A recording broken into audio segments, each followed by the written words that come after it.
If you are enjoying our stories, please do subscribe to this channel. We will be posting many more stories as time goes by. A stroke of respectability. One aspect of parental discipline which is not often talked about is how some mothers and fathers deliberately tried to emulate at home the sort of punishments their offspring could expect, at least back in the day, during school hours. This is perhaps particularly true in the UK, where a surprising number of middle-class parents would keep a cane to discipline their offspring. I have given a great deal of thought to the impulses behind such practices. Obviously, one factor is a desire to be firm, even strict, with your offspring as they learn and grow, and certainly, it was definitely felt amongst us youngsters that the parents of those who kept a cane for their bottoms were up there as the strictest. It was almost a badge of honor.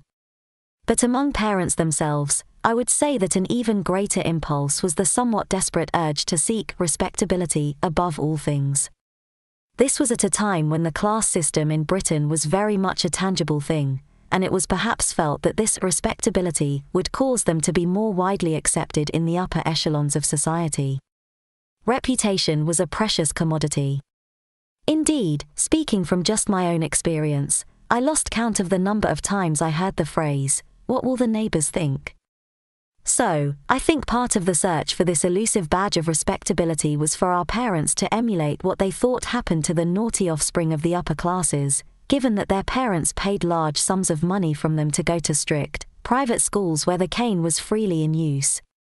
It was no doubt this factor that led to my own mother purchasing a proper rattan punishment cane for me and, believe me, it was put to very regular use across my bottom during my formative years. Of course, I had been given ordinary smacked bottoms over her knee when I was a younger child, but being told to lower bend over for the cane was on a whole different level as a punishment. Please note, we would like to make it very clear, we are totally against the form of discipline described in the articles and accounts being used on minors and non-consenting adults.